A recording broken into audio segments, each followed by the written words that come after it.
Essuula ey'okubiri. Kaana n'asaba n'ayogera nti, omutima gwange gujaguliza Mukama, ejjembe lyange ligulumizibwa mu Mukama. Akamwa kange kagaziye ku balabe bange, kubanga nsanyukira obulokozi bwo.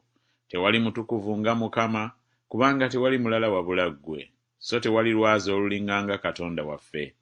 Temwogeranga nate bya kyejo kingi ekyenkanidde awo, eby'amalala tebivanga mu kamwa kammwe, kubanga Mukama Katonda wa kumanya, n'oyo y'apima ebikolwa. Emitego egy'abazira gimenyese, n'abo abeesittalanga beesibye amaanyi, abakkutanga bapakasizza olw'emmere, n'abo abaalumwanga enjala bakomye. Weewaawo omugumba azadde 7, n'oyo alina abaana abangi ayongobera. Mukama atta n'alamya, aserengesa mu magombe n'alinnyisa okuvaayo. Mukama ayavuwaza era agaggawaza, assa wansi era yagulumiza. Ayimusa abaavu okubaggya mu nfuufu, asitula abeetaaga okubaggya mu lubungo, okubatuuza awamu n'abalangira, basikire entebe ey'ekitiibwa, kubanga empagi z'ensi za Mukama, era yateeka ebintu byonna okwo. Alikuuma ebigere by'abatukuvu be, naye ababi balisirisibwa mu kizikiza, kubanga tewaliba muntu alisinga olw'amaanyi. Abawakana ne Mukama balimenyekamenyeka, ali bw'atuuka ku bo ng'ayima mu ggulu. Mukama alisala omusango ogw'enkomerero z'ensi, era alimuwa kabaka we amaanyi, n'agulumiza ejjembe ly'oyo gwe yafukako amafuta.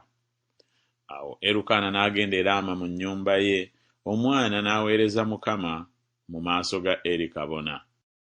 Awo batabani ba Eri baali baana ba Beriyaali, tebaamanya Mukama, n'empisa bakabona gye baayisanga eri abantu yali bw'eti: omuntu yenna bwe yawangayo ssaddaaka, omuddu wa kabona n'ajja nga bakyafumba ennyama ng'alina ekkato ery'amannyo 3 mu ngalo ze, n'akisoya mu nsaka oba bbinika oba ntamu oba sufuliya.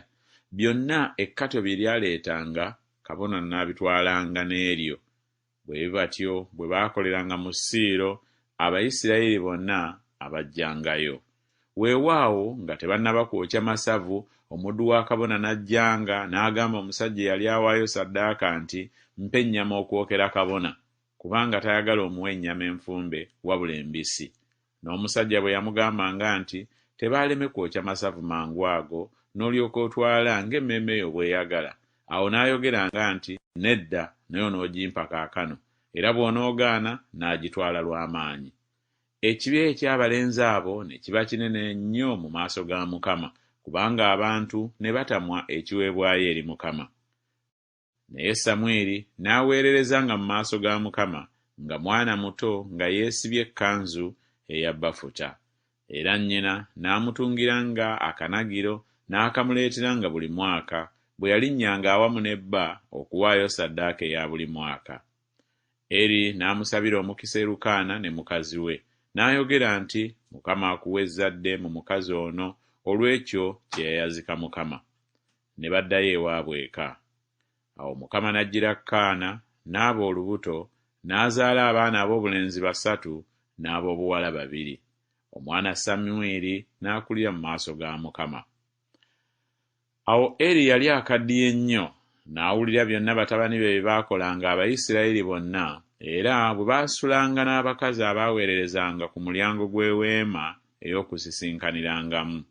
N'abagamba nti, kiki ekibakoze ebifaanana bwe bityo? Kubanga abantu bano bonna bambuulira ebikolwa byammwe ebibi. Nedda baana bange, kubanga bye mpulira si birungi n'akatono, mwonoonyesa eggwanga lya Mukama. Omuntu bw'asobya ku munne, Katonda alimusalira omusango, naye omuntu bw'asobya ku Mukama, alimwegayiririra ani? Naye ne batawulira ddoboozi lya kitaabwe, kubanga Mukama yali ayagala okubatta. Omwana Samwiri ne yeeyongera okukula, n'aba muganzi wa Katonda era n'abantu. Awo ne wajja omusajja wa Katonda eri Eri n'amugamba nti, bw'atyo bw'ayogera Mukama nti, n'ebikkulira ekika kya kitaawo bwe baali mu Misiri nga basibiddwa mu nnyumba ya Falaawo, era namuggya mu bika byonna ebya Isirayiri ne mulonda okuba kabona wange, n'okulinnyanga ku kyoto kyange, okwotezanga obubaane, okwambalanga ekkanzu mu maaso gange. Nempa ekika kya kitaawo ebiweebwayo byonna eby'abaana ba Isirayiri ebikolebwa n'omuliro. lwaki mmwe okusambiira ssaddaaka yange n'ekiweebwayo gye ndi bye nalagira mu nnyumba yange n'ossaamu ekitiibwa batabani be okukira nze, mmwe okwesavuwaza n'ebisinga obulungi mu ebyo byonna Isirayiri abantu bange bye bawaayo? Mukama Katonda wa Isirayiri kyava ayogera nti, okwogera nayogera ng'ekika kyo n'ekika kya kitaawo kinaatambuliranga mu maaso gange ennaku zonna. Naye kaakano Mukama ayogera nti kiddire eri, kubanga abo abanzisaamu ekitiibwa be nassangamu ekitiibwa, n'abo abannyooma tebaabayitengamu ka buntu.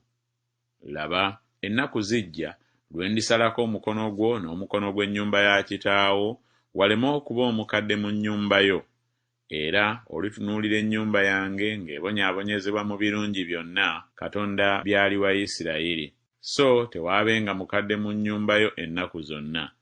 N'omusajja wo gwe siizikirizenga okumuggya ku kyoto kyange anaabanga waakumalawo amaaso go n'okunakuwaza omwoyo gwo, n'ezzadde lyonna ery'ennyumba yo banaafanga nga kyebajje bavubuke. Era kano ke kaliba akabonero gy'oli akalituuka ku batabani bo bombi, Kofuni ne Finekaasi. Bombi balifa ku lunaku lumu.